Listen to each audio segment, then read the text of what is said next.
In today's video, we're diving into a scary story about love, lies, and murder. This is about a newly married couple whose dream honeymoon in Fiji turned into a nightmare. Picture this, a perfect vacation in a beautiful spot, a fancy resort on a private island in Fiji. Everywhere you looked, the ocean was crystal clear blue and the sand was pure white. For a married couple, this should have been the start of their happy ending. Christe Chen thought he would always be the one, the man she'd grow old with, have kids with, and someday die next to. But she was so wrong. A pharmacist who did well and worked hard to help towns without good healthcare, Robert Dawson was her true love. After just 3 months of dating, they got married and flew off to one of the fanciest places on the planet. There was a body in the bathroom. The husband ran away and nobody knew what went down. It looked like the perfect getaway. Before we go deeper, drop a comment and tell me where you're watching from. I always love hearing from people all over the world. And if you're into true crime stories like this, hit that like button, subscribe, and ring the bell so you don't miss any uploads. Alright, let's jump back into the story. 3 o'clock in the afternoon on July 9, 2022. A housekeeper named Tamasi Maui found something that would haunt him forever. He peeked through the bathroom window slats at Bure 15 at Turtle Island Resort, one of the most exclusive vacation spots in the whole world. The honeymooning couple inside hadn't shown up for breakfast or lunch. What he saw was absolutely horrible. Christe's bloody body, she was 36 years old, was lying between the toilet and the wall. The cracked and broken toilet tank lid was sitting nearby. Blood was everywhere on the bathroom walls. The woman who had arrived at this paradise just 2 days earlier was dead. Her 38-year-old husband, Robert Dawson, was gone. He'd taken off during the night, leaving behind his passport, over $1,000 in cash, and Christe's credit cards. All that was left behind were broken dreams of what should have been the best time of their lives. But this violent act wasn't some accident. Nobody broke into their fancy place. The truth was way worse than that. Their marriage was built on lies, control, and mind games, and it ended in the worst betrayal you could imagine. Christe Chen had spent her whole life helping people. Growing up, she always wanted to make the world better. Surprisingly, her journey started in the kitchen. She was an amazing pastry chef and ran Sweetest Pie Bakery in the Bonnie Brae neighborhood of Denver. There, she made beautiful desserts that made her customers smile. But Christe wanted more. She decided to go back to school to find a career that would really help people. She went to the University of Tennessee Health Science Center to become a pharmacist, studying with the same love she had for baking. Her hard work paid off. In 2021, she won the Wolters Kluwer Clinical Drug Information Award of Excellence in Clinical Communication for her work on health issues in poor communities. For her, it wasn't just about filling prescriptions. She wanted to understand why some people couldn't get good healthcare and what could be done to help them. After graduation, Christe got a job as a pharmacist at Kroger in Memphis. She was warm and caring and really looked out for her patients. She'd go the extra mile to help them understand their medications. In her free time, she fostered dogs and trained for marathons to raise money for St. Jude Children's Hospital. At 36, Christe was doing well and ready to find love. She'd never been married before and had always hoped to meet the right guy. Robert Dawson seemed like that dream come true. When they met in Memphis in November 2021 through mutual friends, Dawson seemed like everything Christe was looking for. He worked in IT and seemed financially stable. He was charming and attentive. He showered her with love and attention and totally swept her off her feet. But it wasn't the fairy tale it looked like. Dawson had just gotten divorced from his first wife in September 2021, so he was technically still married when they met. He was hiding things from her, and he had a history of controlling and messing with women's heads. Kristen Baker, his college ex-girlfriend, would later say some disturbing things about him. He was always obsessed with Fiji. While he really wanted to go to Fiji, what worried her more was what she saw him do. He turns into a different person when he drinks. He'd black out and do stuff the next day he couldn't remember. He's super dishonest and always wanted lots of money to travel and live a fancy lifestyle. Christe never saw these red flags. Dawson was really good at fooling people and knew exactly how to act to gain her trust. Anyone looking from the outside should have been worried about how fast things moved. Dawson's divorce from his ex-wife was finalized on January 11, 2022. Just 37 days later, on February 18, 2022, he got married at the famous James Lee House in Memphis. This couple tied the knot just 3 months after meeting. Christe's friends were shocked by how quickly it all happened. Looking back, her friend Ryan Weiss told People magazine, "Christe always wanted to get married, but I just wish I'd asked more questions about who this guy really was." "It all happened so fast," said Maurice Apri, another friend, talking about the quick engagement. Some family members met Dawson for the first time at the wedding. Christe was so caught up in being in love that she couldn't see the danger that was already closing in on her. 5 months after their February wedding, the couple's dream vacation began. Turtle Island Resort, a 500-acre private island in Fiji's Yasawa area that only fits 14 couples at a time, was the definition of luxury. The priciest villas cost $3,500 per night, and the resort was actually used in the 1980 movie The Blue Lagoon. It was perfect for Christe's honeymoon. In one of the most stunning places on Earth, crystal clear water, white sand beaches, and total privacy. On July 7, 2022, the couple arrived at the resort and checked into Bure 15, a beachfront cottage just steps from the ocean. The first day seemed perfect. They enjoyed the resort activities and soaked in the gorgeous views. They looked like the picture of newlywed happiness. What Christe didn't know was that Dawson had been to this exact island before, on his honeymoon with his ex-wife about 2 years earlier. When this betrayal came to light, it would spark the fight that killed Christe. July 8, 2022 started like any other day in paradise. The couple enjoyed the resort amenities and had fun at the floating bar beach party that night. But as the night wore on, the perfect image started to crack. The evening started off great. They went to the resort's famous floating bar beach party, where people sat on platforms over the clear water with drinks in hand, watching the sun set over the Pacific. The vibe was romantic, almost magical. As they chatted, other couples shared stories about their new marriages and dreams for the future. But the Dawsons had a problem. Christe learned the awful truth about Dawson's past visit to the resort, the place she thought was chosen specially for their honeymoon. He'd already been here with his ex-wife on their honeymoon. She thought the romantic gesture was picked just for her, but it was really just him recycling his first marriage. It was a lazy repeat. The hurt cut deep. Hotel staff later said Christe looked obviously upset during the evening activities. The happy bride who'd arrived the day before had become a completely different person. Other guests noticed the newlyweds were clearly tense with each other. Instead of loving touches and sweet whispers, there was cold distance and harsh words. People nearby heard them arguing at dinner in the resort's fancy restaurant. What should have been a romantic meal with a view of the gorgeous ocean turned into a battlefield. The other diners could tell the young bride was upset by how she carried herself and the tears she tried to hide. In just a few hours, the sweet atmosphere that surrounded them was turning into something much darker and scarier.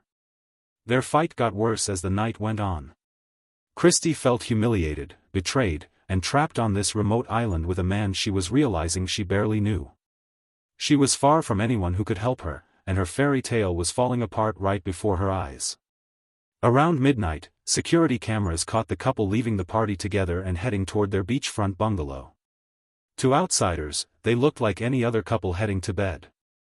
But the tension between them was sky-high and deadly. What happened next would be pieced together through witness statements and crime scene evidence, painting a picture of brutal violence that would shatter this paradise's peace forever. Just hours before, the bungalow had seemed like a romantic getaway for two. But it was about to become a murder scene. At 12:40 in the morning on July 9, Mark Andrew Brzezinski, an Australian businessman staying in the cottage next door, heard something he'd never forget. There was banging and screaming coming from the Dawsons' villa, and then silence. The sounds were angry and desperate, the sound of someone fighting for their life. People in nearby Bures were woken up by the noise. They said they heard loud banging from Bure 15, like someone inside was out of control. The banging was constant and repetitive, terrifying. Then there was a scream that would stay with those who heard it forever, a sound of pure terror and pain. Then silence. The silence was even scarier than the screams. That's the kind of silence that happens when a life ends in paradise. The other guests lay awake in their beds, hearts pounding, thinking about what they'd just heard. But none of them could have imagined the horrible things that had just happened just a few yards from their luxury rooms. In Bure 15, it was a fight for Christe Chen's life. The argument that started over his lie about the resort escalated faster than she could have imagined. Dawson was so angry he turned violent, using his hands and weapons. The brutal murder happened in the bathroom that was supposed to be part of their honeymoon suite. The attack went on for a long time and was really bad. Dawson beat his new wife in the head with the toilet, using the toilet lid as a weapon. For minutes that must have felt like forever, Christe went through unbearable pain and fear. She fought back. The wounds on her body showed she tried to defend herself, but his rage was too much for her. Around 2 a.m., security guards saw Dawson alone on the beach while Christe was dying in their bathroom. The man who'd arrived at the resort with his new bride was now by himself, getting ready to run from the scene of a terrible crime. While his wife's body grew cold, he was already planning his escape. The paradise that had welcomed them as newlyweds would become the site of one of the most shocking murders in Fiji's history. What Dawson did after the murder showed just how calculated and cold-blooded his crime was. While Christe's body lay bloody and broken in their bathroom, he was already planning his getaway. This showed how systematic and cruel he really was. He walked through their bungalow like a man on a mission, stepping over his wife's body to grab what he needed. He took his passport, the most important thing for international travel. He grabbed over $1,000 in cash that was meant to pay for the rest of their dream honeymoon. Most cruelly, he took Christe's credit cards, planning to use his dead wife's money to fund his escape. But Dawson was smart. He was careful not to leave anything that could track him because he knew about modern tracking tech. He left behind his GPS watch that had been tracking his workouts on the trip. He left his phone behind too, along with its location tracking and digital footprint. He wasn't acting panicked. The escape was planned and thought out. While the other resort guests slept, not knowing what terrible thing had just happened, Dawson went to the beach. The remoteness of Turtle Island Resort that made it such a private, exclusive spot now worked in his favor. There were no police stations or quick help for miles. During the day, guests could use the kayaks the resort kept on the beach.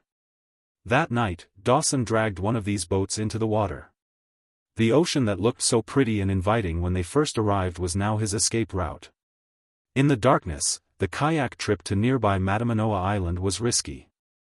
Even in this mostly calm area, the Pacific Ocean can be dangerous for an inexperienced kayaker.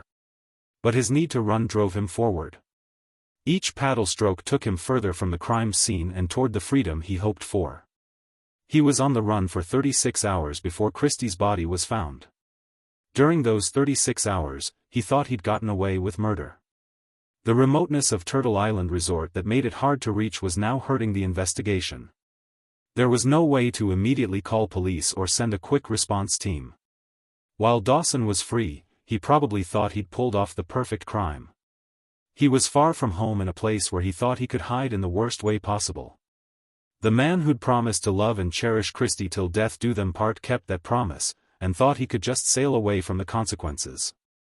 But paradise likes to reveal its secrets, and his arrogance would be his downfall. The morning of July 9th at Turtle Island Resort was sunny and gorgeous, just like every other day. The other guests started their day in paradise, not knowing there was horror just yards away from their nice rooms. The resort workers didn't think much of the couple missing breakfast at first. Honeymooners often sleep in because they're tired from traveling and want alone time together. A "Do Not Disturb" sign on the door of Bure 15 seemed to confirm this.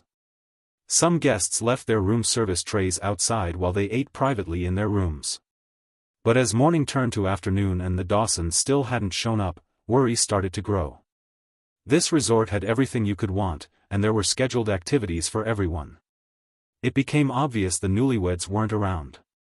As lunchtime passed and the couple still wasn't there, the resort manager faced a tough decision.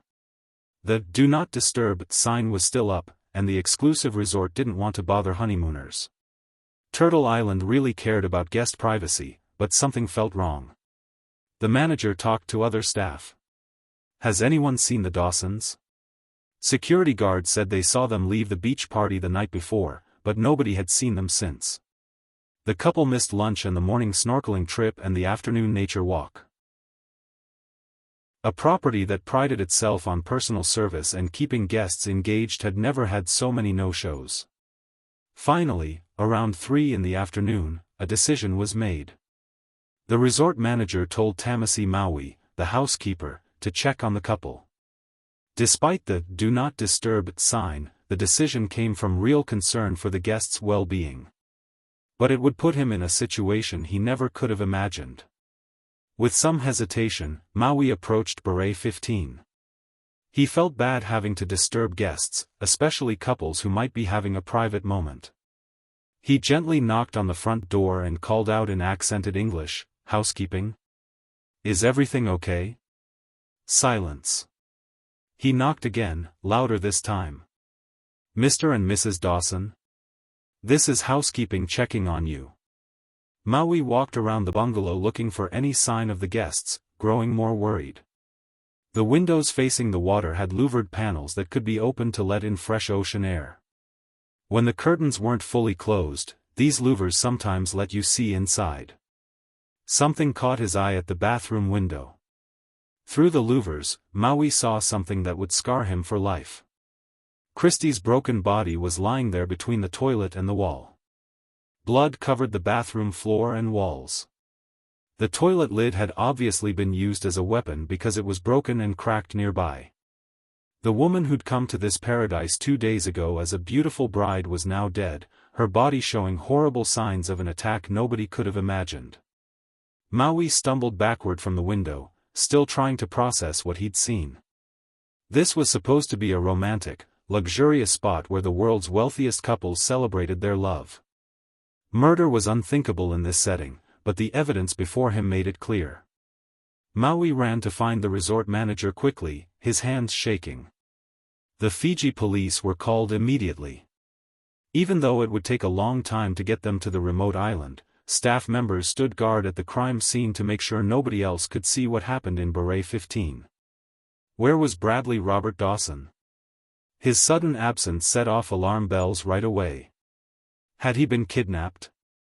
Was he hurt somewhere on the island?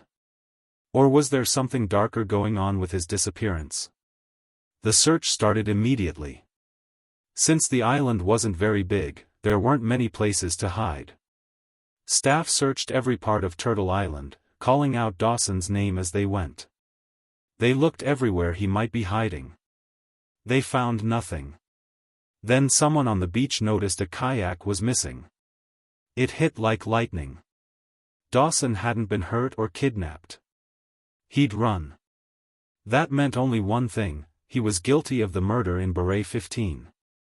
Right away, the Royal Fiji Police started hunting for Bradley Robert Dawson. With very limited resources and a huge ocean to search, it was a tough job. But Dawson's arrogance would be his downfall. He was found on Matamanoa Island by a local man named Mona Rachel 36 hours after he'd left the resort. Dawson looked distressed, hurt, and bleeding from his feet and hands. While intoxicated, he kept telling the locals, "We had a fight." When they asked what happened, Dawson's simple answer was chilling. He asked them to call the police. Somehow he knew his run was over. Bradley Robert Dawson was arrested on July 10, 2022 with lots of evidence against him. He was found on a remote island miles from where his wife was found dead, with his passport and personal items. Neighbors heard screaming and fighting from their bungalow in the middle of the night. And he'd run away. To everyone involved, it was obvious he was guilty. But something strange happened in the interview room at the Royal Fiji Police offices in Suva. Before his lawyer arrived and while he was still building a defense, Dawson started talking. What he said gave police a full confession that showed how horrible things really were in Bure 15. The first interview was done by Detective Sergeant Isaiah Koroivuki, who followed proper procedures for questioning a foreign national accused of murder. The interview was recorded, so Dawson's words would be preserved forever and would later be crucial in court. At first, Dawson seemed almost eager to talk. He seemed to have lost it from being alone after his failed escape. He seemed sorry for what he'd done and maybe realized he was no longer free. His tone was so calm and matter-of-fact that it was scary how disconnected he seemed from the horrible things he was talking about. Then we went to bed, and when I turned to hug and cuddle her, she got angry and said I hurt her and she wasn't sure if she wanted to be with me or not, Dawson told the police. Just 2 days into their honeymoon, those words made it sound like their marriage was already falling apart. He went on to say even more disturbing things. We got into a fight near the toilet, and Christe hit me, which is when I lost control. Christe ended up next to the toilet. She'd been hurt. There was blood and a cut on her face. Dawson's statement was really interesting because it showed how he was thinking. Even though he admitted killing his wife, he was already spinning a story that made him look like the victim. He said Christe had attacked him. She pushed him. She started it. The brutal murder that followed was supposedly a reasonable response to being provoked by his 36-year-old wife. Detective Koroivuki asked for more details and Dawson gave them. He talked about how their fight escalated, how violent he became, and what happened after he realized what he'd done. The level of detail was shocking and very telling. But what Dawson said about what he did after the murder was even more revealing. He talked about gathering his stuff, taking Christie's credit cards, and planning to leave. It wasn't like someone acting in panic after a crime of passion. It was calculated with cold logic. Dawson kept talking about the murder and his escape for several hours. He seemed to constantly need to justify himself, explain his actions, and give his version of events. The detectives listened carefully, writing down and recording every word. Then everything changed. Iqbal Khan, Dawson's lawyer, showed up at the police station. Khan was an experienced criminal defense attorney who immediately knew his client had made a huge mistake. Don't talk to cops without a lawyer present, that's rule number 1 of criminal defense. But Dawson had spent hours doing exactly that. Khan immediately told Dawson to stop talking and asked to meet with his client privately. Whatever the lawyer and client said in that room stayed private, but the impact was immediate and powerful. When the interview resumed, Dawson was a different person. The chatty, confession-ready suspect had been replaced by someone who understood how serious things were. When Dawson was shown the written confession statement based on what he'd already said, he made a choice that would affect his whole case. He refused to sign it. This created a legal problem that would impact the entire case. Like in many Commonwealth countries, an unsigned confession is tricky for prosecutors in Fiji's legal system. While the recorded interview could still be used as evidence, the fact Dawson wouldn't sign it gave the defense room to question whether his statements were truthful and voluntary. Khan immediately got to work building Dawson's defense.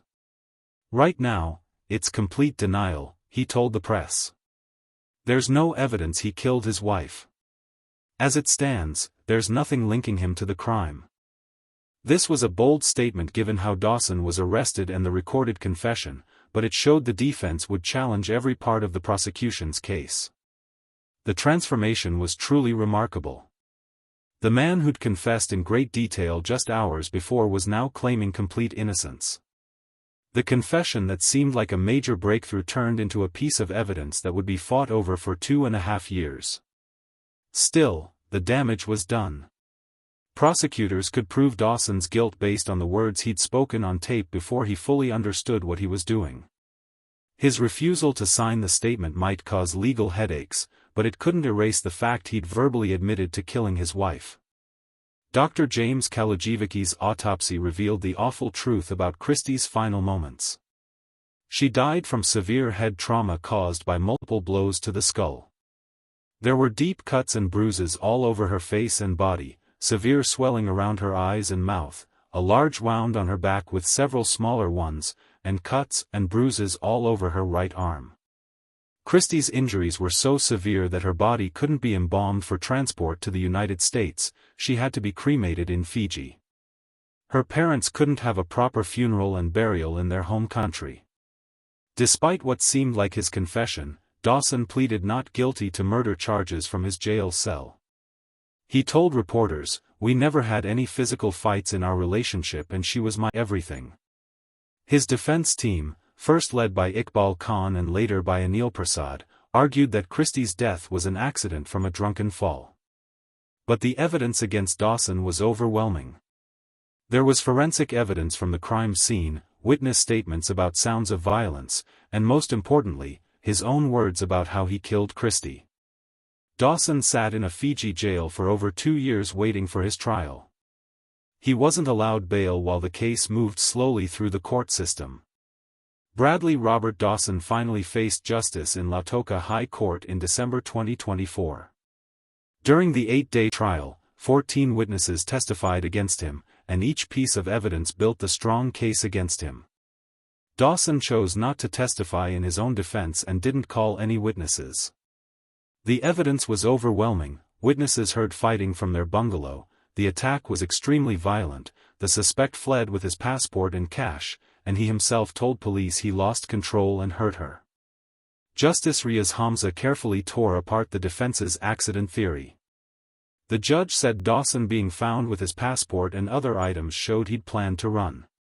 He said, "For the above reasons, I don't believe the defense's version, and I reject that version." Bradley Robert Dawson was found guilty of murder on December 12, 2024. Justice Hamza said, "Having looked at all the evidence, I believe the prosecution has proven beyond reasonable doubt that the accused is guilty of murder." Christe's parents, Tao Chen and Xiaowei Liu, lost their only child in the worst way possible.